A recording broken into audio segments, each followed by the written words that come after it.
அதுவும் அந்த கட்சியினுடைய தலைவர் மாண்புமிகு முதலமைச்சர் அவர்கள் தன்னுடைய வெற்றி குறித்த நம்பிக்கை இல்லாத காரணத்தினால 2 இடங்கள்ல போட்டி போட்டு அதுல ஒரு இடத்த இன்னைக்கு ராஜினாமாவும் செஞ்சிருக்கிறார்.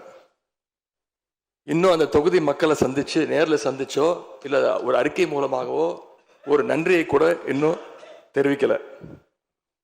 அது மட்டும் இல்ல, நேத்து உயர்நீதிமன்றம் அளிச்ச தீர்ப்புல ஆளுங்கட்சியை சேர்ந்த திருப்பத்தூர் சட்டமன்ற தொகுதியினுடைய மாண்புமிகு உறுப்பினர் வாக்கெடுப்புல கலந்து கொள்ள கூடாதுன்னு நீதிமன்றத்தில் சொல்லியிருக்கிறாங்க. அதனால இப்ப ஆளுங்கட்சிக்கு வெறும் 106 இடங்கள் தான் இருக்கு. ஆனாலும் தேர்தல்ல தனக்கு எதிராக எங்க தலைவர் அமைச்ச கூட்டணியில போட்டியிட்ட கட்சிகளை எல்லாம் இன்னைக்கு சேர்த்துக்கிட்டு பெரும்பான்மைக்கான கடிதத்தை ஆளுநருக்கு கொடுத்து இன்னைக்கு இந்த ஆட்சி அமைக்கப்பட்டிருக்கு.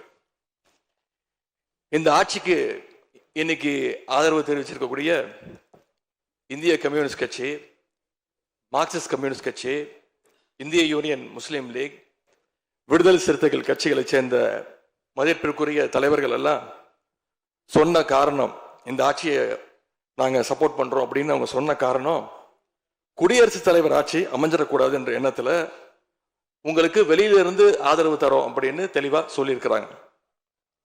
அதே நேரத்தில் இன்னொன்னு சொன்னாங்க, இப்பவும் அவங்க எங்க தலைவர் தலைமையிலான திராவிட முன்னேற்ற கழக கூட்டணியில தான் தொடருவோம்னு சொல்லியிருக்கிறாங்க. உங்களுக்கு ஆதரவு கொடுக்கும் போது அவங்க சொன்ன இன்னொரு காரணமும் இருக்கு, அதையும் நம்ம ஞாபகம் வச்சுக்கணும். மதச்சார்பற்ற ஆட்சி அமையணும்னு சொன்னாங்க.